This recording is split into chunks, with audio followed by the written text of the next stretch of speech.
जय हिंद दोस्तों, बहुत बहुत स्वागत है हमारे YouTube चैनल पर। मात्र 5 मिनट के अंदर आपको ITR 1 भरनी सिखाने वाले हैं। आपको पता होगा, आपको यूजर आईडी और पासवर्ड से पहले लॉगिन कर लेना है। इसके बाद में आपको AIS और TAS के फॉर्म है, प्रोसीड करने के बाद में चेक कर लेने हैं कि वहाँ पे कोई ऑनलाइन ट्रांजैक्शंस बोल रही है, उनको आपको दिखाना बहुत ज़रूरी है। जैसे कि सेविंग का ब्याज तो यहाँ पर आता ही आता है। इसके बाद में दोस्तों आपको क्या क्या आपको यहाँ पे आ जाना है। इसके बाद में आपको ई फाइल के अंदर इनकम टैक्स रिटर्न के अंदर फॉर्म 26 AS पर आपको आ जाना है।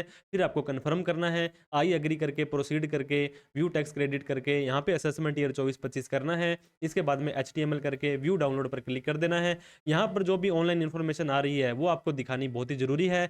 बाकी इन्फॉर्मेशन दिखाएं या ना दिखाएं, तो हम अब आपको भी वापस से पोर्टल पर लेकर आ गए हैं। File your income tax return, तो फाइल नाउ पर हमने यहाँ पे क्लिक कर दिया है। असेसमेंट ईयर 24-25 सेलेक्ट कर लेना है। ऑनलाइन के ऊपर क्लिक करके कंटिन्यू क्लिक कर देना है। स्टार्ट न्यू फाइलिंग पर आपको क्लिक करना है। इंडिविजुअल पर चूज करने के बाद में दोस्तों आपको कंटिन्यू पर क्लिक कर देना है। ITR 1 का फॉर्म हमें सेलेक्ट करना है। प्रोसीड विद ITR 1 पर हमें आ जाना है। लेट्स गेट स्टार्टेड पर क्लिक कर देना है। अगर आपकी इनकम 2.5 लाख से ज़्यादा है तो आप इसे सेलेक्ट करें। न्यू टैक्स रेजाइम में 3 लाख से ज़्यादा है। अदरवाइज आप अदर्स पे भी सेलेक्ट करेंगे तो कोई भी टेंशन वाली बात नहीं है। कंटिन्यू पर क्लिक करना है। अब आपको ये मैसेज दे रहा है कि आपका कुछ प्री फिल डाटा हमारे पास है, वो सही है तो ओके करें, नहीं तो आप उसे चेंज कर सकते हैं। ओके पर क्लिक करें। पर्सनल इन्फॉर्मेशन में हमने आ जाना है। पर्सनल इन्फॉर्मेशन के अंदर आपका नाम, आधार वगैरह आ जाएगा, कॉन्टैक्ट डिटेल सब आ जाएगी। नेचर ऑफ एम्प्लॉयमेंट के अंदर अगर आपकी सैलरी या पेंशन की इनकम आ रही है तो उसका सेंट्रल गवर्नमेंट, स्टेट गवर्नमेंट, जो आपका एम्प्लॉयर है। अगर आपकी प्राइवेट कंपनी से सैलरी आ रही है तो अदर्स पर क्लिक करेंगे। अदरवाइज नॉट एप्लीकेबल भी आप कर सकते हैं। 139(1) यहाँ पे पड़ा रहने दें। अगर आप ओल्ड टैक्स रिजाइम में जाना चाहते हैं, डिडक्शन और एग्जम्पशन की छूट लेना चाहते हैं तो इस पर यस कर दें। कोई भी अलग से फॉर्म आपको 10 IEA नहीं भरना है। और आप न्यू टैक्स रिजाइम में 7 लाख रुपए तक टैक्स फ्री चाहते हैं तो नो पर क्लिक करेंगे।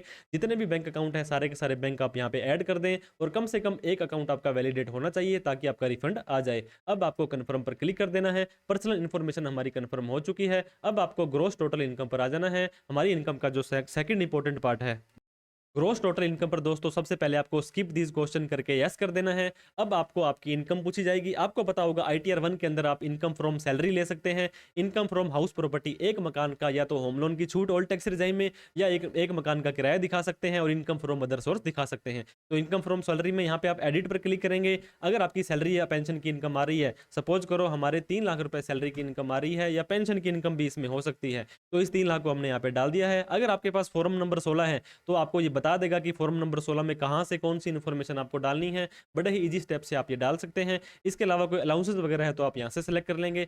50,000 की स्टैंडर्ड डिडक्शन देखो आपको मिल गई है। ये न्यू में भी मिलती है और ओल्ड में भी मिलती है। अब आप इसको सेव कर देंगे। इनकम फ्रॉम सैलरी के बाद में जो दोस्तों होम लोन की छूट आपने लेनी है, अगर आप ओल्ड टैक्स रिजाइम में वहाँ पे आप नो की जगह यस करते हैं, तो अगर आपने मकान का किराया दिखाना है तो इसको यहाँ पे ऐड करेंगे। इसके बाद में आपको सेल्फ ऑक्यूपाइड में आपको मैंने बताया दोस्तों, अगर आप क्लिक करते हैं तो ये देखिए होम लोन की छूट आपको नहीं दे रहा है। अगर आपको किराए पर है तो लेट आउट कर देंगे यहाँ पे कि कितना किराया आपको आया। फॉर एग्जांपल 1 लाख रुपए का किराया अगर आपको आया है मकान के या दुकान के किराए से, तो उसको भी आप ऐड कर देंगे। एक से ज़्यादा मकान है तो आपको ITR 1 नहीं भर सकते हैं, ITR 2 आपको भरनी पड़ेगी।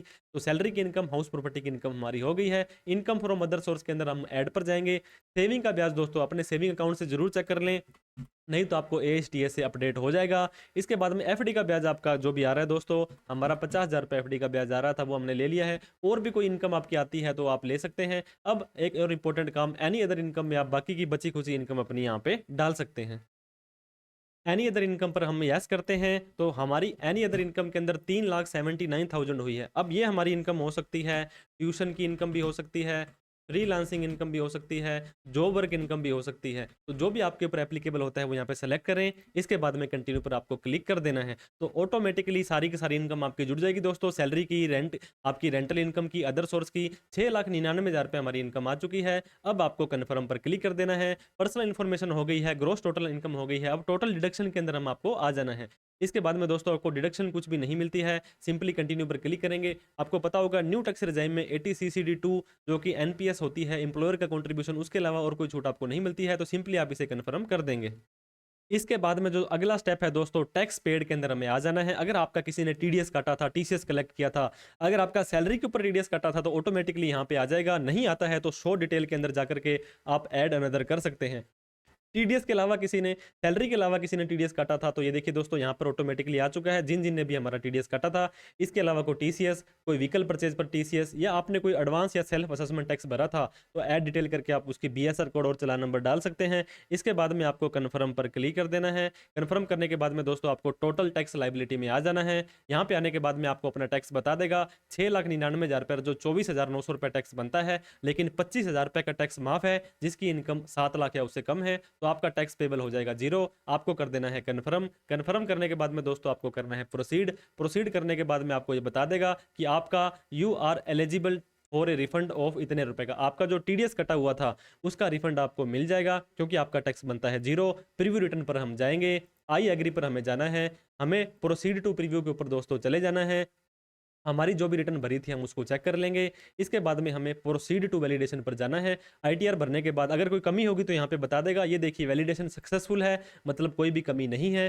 प्रोसीड टू वेरिफिकेशन पर आ जाएंगे। इसके बाद में हमें आईटीआर को वेरीफाई करना है। ई वेरीफाई नाउ करेंगे, कंटिन्यू पर क्लिक करेंगे। आधार ओटीपी दोस्तों हमें कर देना है। इसके बाद में कंटिन्यू पर क्लिक करेंगे। जो आपके आधार कार्ड में मोबाइल नंबर दिया गया था उस पर एक ओटीपी चला जाएगा, तो वो ओटीपी आपको यहाँ पे डाल देना है। ओटीपी डालने के बाद में आपको वैलिडेट करना है। फिर आपसे पूछेगा कि आप इस रिटर्न को सबमिट करना चाहते हैं, तो आप यस करेंगे। सबमिट करेंगे तो आपकी आईटीआर लग चुकी है। तो इन स्टेप्स की सहायता से आप अपनी आईटीआर 1 लगा सकते हैं। दोस्तों वीडियो अच्छी लगी हो तो लाइक करें। ये भरी हुई आईटीआर आपको मेल पर भी आ जाएगी और यहाँ पर भी आप एक्नॉलेजमेंट डाउनलोड कर सकते हैं। दोस्तों आईटीआर से संबंधित किसी तरह की हेल्प चाहिए, आप हमसे हेल्प आईटीआर भरवाना चाहते हैं, तो आप हमारे को कमेंट कर सकते हैं, हमारे सोशल मीडिया हैंडल पर मैसेज कर सकते हैं। हम आपकी आईटीआर भरने में बहुत ही खुश होंगे। Thank you so much for watching this video. जय हिंद, जय भारत।